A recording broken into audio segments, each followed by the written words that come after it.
6 பேர் ரொம்ப அருமையாக பேசிட்டாங்க. தீர்ப்பு வந்து இது எஸ்ஆர்னோ கொஸ்டின் தான். எந்திர ஆற்றலா மனித ஆற்றலா சொல்லிடலாம். காரணம் என்னென்னா, ஒரு காலத்தில் பிளேக்குன்னு ஒரு வியாதி வந்துச்சு. எலி கடித்ததுனால வந்த வியாதி. அந்த வியாதி வந்தப்போ கொத்து கொத்தாக செத்து போனாங்க எல்லாரும். என்னன்னு கண்டுபிடிக்கவே முடியல. எல்லாம் சாமிக்கிட்ட தான் போய் வேண்டாங்க. ஐயோ, இப்படி கூட்டம் கூட்டமாக மனிதர்கள் இறந்து போகிறார்களே, என்ன செய்கிறதுன்னு தெரியல அப்படின்னு சொல்லி வேண்டி அப்புறம் என்னென்னமோ மருந்துகளை போட்டு அந்த வியாதி அன்னைக்கு சரியாக போச்சு. அங்கே வேண்டின ஒரு மாரியம்மனுக்கு இன்னும் கோயம்புத்தூரில் ஒரு பேர் இருக்குது, பிளேக் மாரியம்மன் கோயில்னு. அந்த மாரியம்மா தான் பிளேக் வியாதியை நீக்குச்சுன்ட்டு அந்த மாரியம்மாவுக்கு பிளேக் மாரியம்மன் அவங்க ஊரில் இருக்கா இல்லையான்னு கேளுங்க தனபால்கிட்ட. அப்படி இருந்த அந்த பிளேக் வியாதி இன்னைக்கு என்னவென்று தெரியாமலேயே அழிக்கப்பட்டிருக்குது. அப்படின்னு சொன்னால் அறிவியலில் கண்டுபிடிக்கப்பட்ட எந்திரங்களால் தான் ஒரு வியாதியே இந்த நாட்டில் இல்லாமல் செஞ்சது. பெரிய அம்மை யாராவது இருந்தால் நகராட்சியில் அறிவிப்பு எழுதி போடுறான், பெரிய அம்மை யாருக்காவது இருந்தால் நகராட்சிக்கு கொண்டு வாருங்கள், 10,000 பரிசு. என்னன்னா யாருக்குமே இன்னைக்கு இல்லை. அம்மா வந்தால் மாரியம்மை விளாடுது, அம்மா விளாடுது அப்படின்னு அதுக்கு கோயிலில் போய் தீர்த்தத்தை வாங்கி கொடுத்துக்கிட்டு இருந்தான். ஆனால் எட்வர்ட் ஜென்னர் என்ற ஒரு அறிவியல் விஞ்ஞானி அந்த அம்மைப்பால் குத்துதல் என்ற அந்த ஒரு மருந்தை கண்டுபிடித்ததன் விளைவு தான் இன்றைக்கி அம்மை நோயையே இந்த நாட்டிலிருந்து நீக்கியது எந்திரத்தினுடைய ஆற்றல்.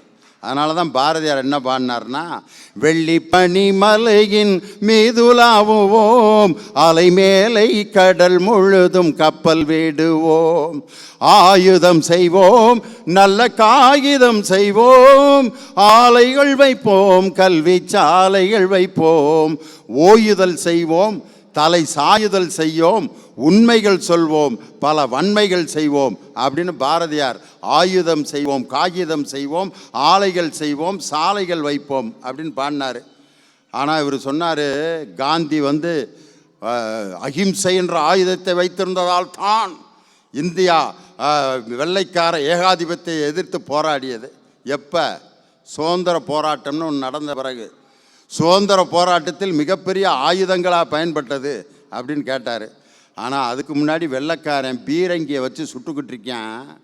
நம்ம ஆளுங்க வில்லு அம்பு இதுகளை வச்சுக்கிட்டு விடுங்கடா அப்படின்னா அவன் பீரங்கியை காமிக்கிறான்.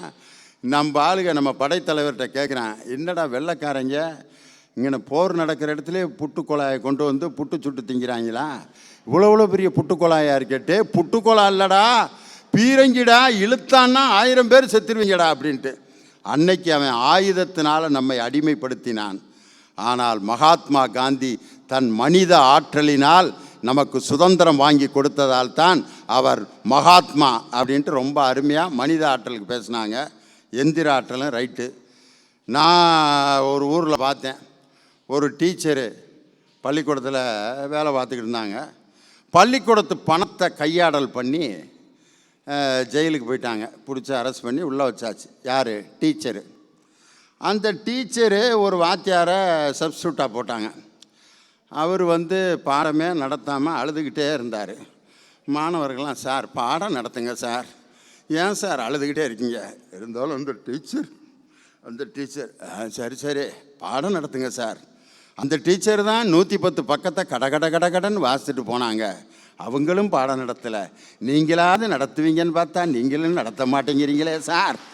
சார் நீங்கள் பாடம் கூட நடத்த வேணாம், அந்த வாத்தியார் சேர்லையாவது உட்காருங்க சார் அப்படின்னா வாத்தியார் சேரில் உட்கார மாட்டேங்கிறாரு, அழுதுகிட்டு இருக்காரு, பாடம் நடத்த மாட்டேங்கிறாரு. அதுக்கு முன்னாடி இருந்த டீச்சர் ஒப்பிச்சு அந்த 110 பக்கத்தையே திருப்பி இருந்தாலும் சொல்லிக்கிட்டு இருக்காரு. ஆனால் பாடமே நடத்த மாட்டேன்ட்டார்.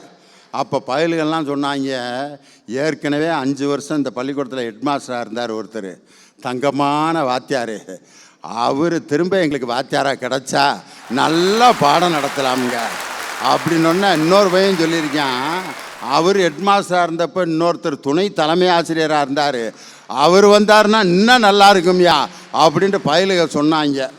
இது நான் ஒரு பள்ளிக்கூடத்தில் நடந்ததை தான் நான் சொன்னேன், நீங்கள் வேறு எதுவும் கற்பனை பண்ணிக்கிறாதீங்க. மனித ஆற்றலை நல்லபடியாகவும் பயன்படுத்தலாம், தீயதாகவும் பயன்படுத்தலாங்கிறதுக்கு இதை தவிர வேறு உதாரணம் நம்ம சொல்ல முடியாது.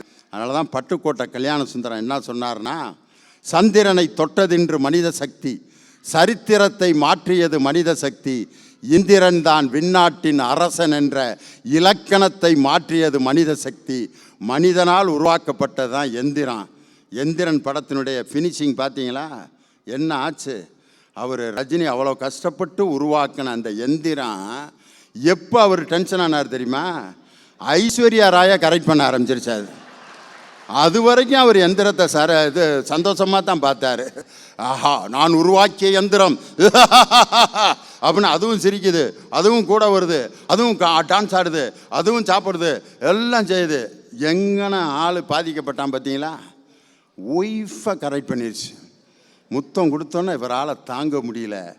அன்பு பாசம் பகிர்ந்து கொள்வதற்கு என் எந்திரம் வந்தால் மனிதன் அந்த எந்திரத்தை தூக்கி எறிந்து அன்பு பாசத்தோடு வாழ்வது தான் அழகு என்று சொல்லி, மனித சக்திக்கு இணையான ஒரு சக்தி உலகத்தில் எதுவுமே இல்லை.